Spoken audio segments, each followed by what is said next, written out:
South Korean President welcomes North Korean Olympic participation. Seoul CNN. South Korean President Moon Jae-in welcomed Kim Jong Un's speech and called for swift measures to help North Korea participate in the 2018 Pyeongchang Winter Olympics during a cabinet meeting in Seoul on Tuesday. The North Korean leader struck an unusually conciliatory note in his annual New Year's Day address Monday, declaring his wish for peaceful resolution with our southern border. In the televised address, Kim called for peace on the Korean peninsula and said North Korean representatives should start talks with their South Korean counterparts as soon as possible to discuss sending a delegation to the 2018 Winter Games, to be hosted in South Korea next month. Moon, who has long advocated for closer relations with the North,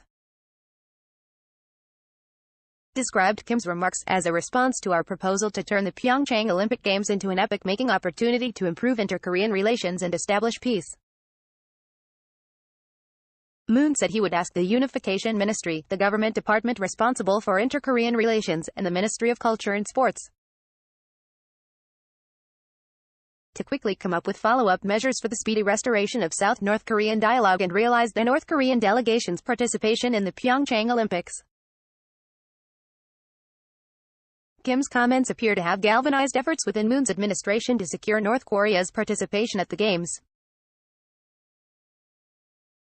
On Tuesday, South Korean Unification Minister Cho Myung-gain proposed high-level government talks with North Korea on January 9 at the border village of Panmunjom in the demilitarized zone.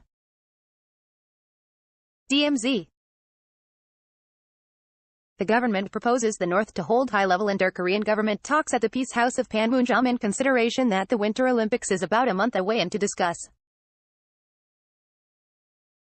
related matters such as the participation of North Korea's delegation in the Pyeongchang Olympics, Cho said during a press briefing in Seoul.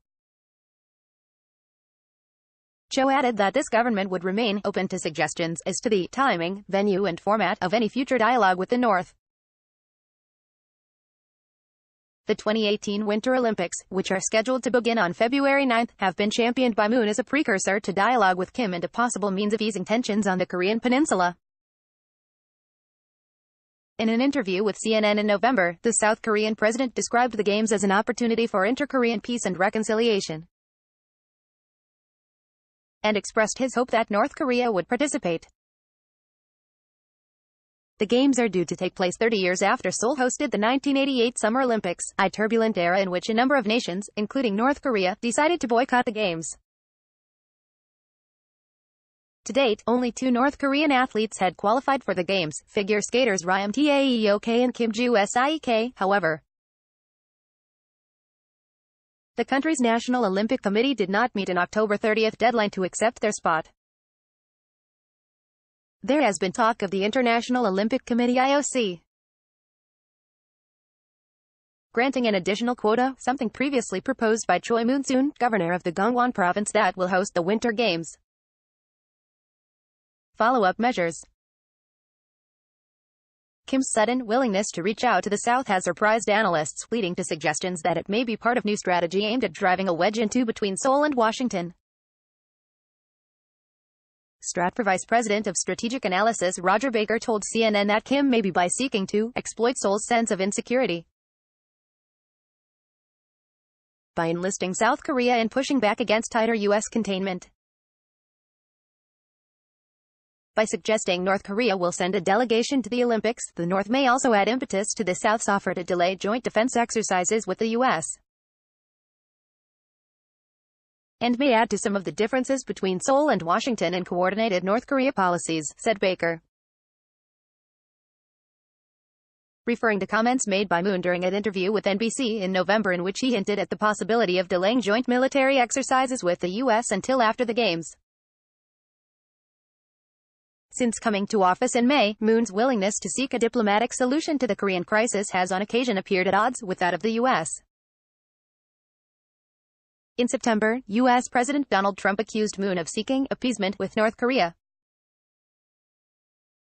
Moon's stance has been compared to the so-called sunshine policy of the liberal governments of 1998 to 2008.